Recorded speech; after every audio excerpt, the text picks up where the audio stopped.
তারুণ্যের আলো সামাজিক সংঘের নতুন অফিস উদ্বোধন ও বন্যার্তদের মাঝে উপহার সামগ্রী বিতরণ করা হয়েছে।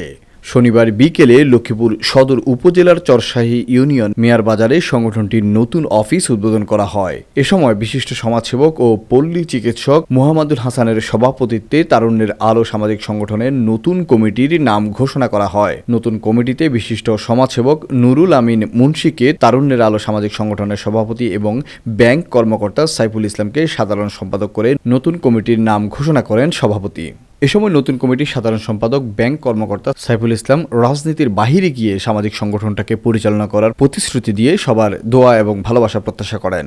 আমরা বিগত সরকারের আমলে অনেকগুলা কথা সম্মুখীন হয়েছি। সেই বিষয়টা হচ্ছে এরকমই যে রাজনৈতিক মতাদর্শের কারণে আমরা যখন কোনো কাজ করতে যাই, তখন বলা হয় যে এটা জামাত শিবিরের সংগঠন বা এটা ওই দলের সংগঠন।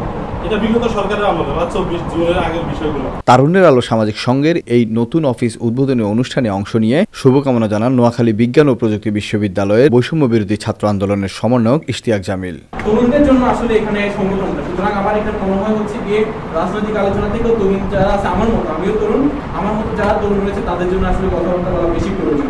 এ সময় আয়োজনটিতে অতিথি হিসেবে আরও উপস্থিত ছিলেন খলিফার হাট মাদ্রাসার অধ্যক্ষ নাজমুল ইসলাম শামীম, চরশাহী ইউনিয়ন বিএনপির সভাপতি খসরু আলম মাহমুদ, ছয়ানী ইউনিয়ন বিএনপির সভাপতি ও সাবেক চেয়ারম্যান জামাল উদ্দিন সহ স্থানীয় প্রশাসন, বিএনপি জামাত এবং এলাকার গণ্যমান্য ব্যক্তিবর্গ উপস্থিত ছিলেন। এ সময় অতিথিরা সামাজিক সংগঠনের গুরুত্ব তুলে ধরে নানা রকম পরামর্শমূলক বক্তব্য রাখেন। এক নম্বর কথা হলো মাদক। আমাদের এলাকাতে যথেষ্ট মাদক এখনো আছে, আসা যাওয়া করে, সরবরাহ করে, কারবারি করে, এরকম লোক আছেন যারা কিছুটা রাজনৈতিক আশ্রয়ে এবং আমাদের কিছু সামাজিক লোকের আশ্রয় পত্র আছেন।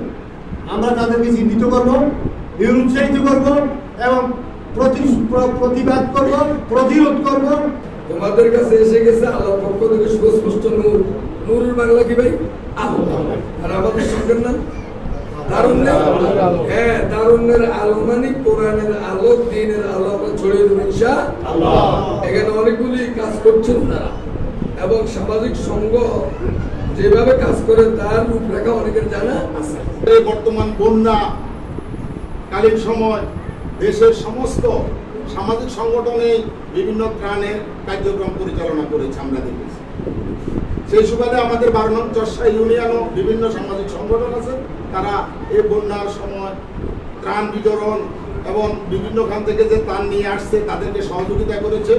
এটার জন্য আমি বিভিন্ন সংগঠনের নেতৃবৃন্দকে ধন্যবাদ জানাই। আশা করব ওনারা আইনশৃঙ্খলা কাজে আমাদের সহায়তা করলে আমরা আইনশৃঙ্খলা বাহিনীর পক্ষ থেকে সর্বোচ্চ সহযোগিতা করব। বক্তব্য পর্ব শেষে তারুণ্যের আলো সামাজিক সংঘের পক্ষ থেকে অতিথিদের হাতে সম্মাননা স্মারক তুলে দেওয়া হয়। এ সময় বন্যা দুর্গত মানুষের হাতে ত্রাণ সামগ্রী তুলে দেয় অনুষ্ঠানে অংশগ্রহণ করা অতিথিরা।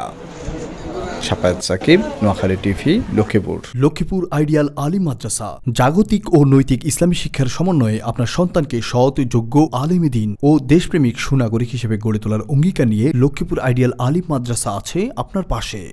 এখানে প্লে থেকে আলিম পর্যন্ত সাধারণ বিভাগ, বিজ্ঞান বিভাগ, হিফজুল কোরআন ও গার্লস শাখায় ভর্তি চলছে।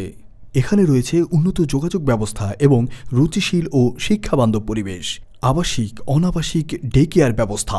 লক্ষ্মীপুর আইডিয়াল আলিম মাদ্রাসা, কোর্ট বিল্ডিং সংলগ্ন, জুমুল স্টেশন, সদর, লক্ষ্মীপুর। নোয়াখালী টিভি, বৃহত্তর নোয়াখালীর প্রতিচ্ছবি।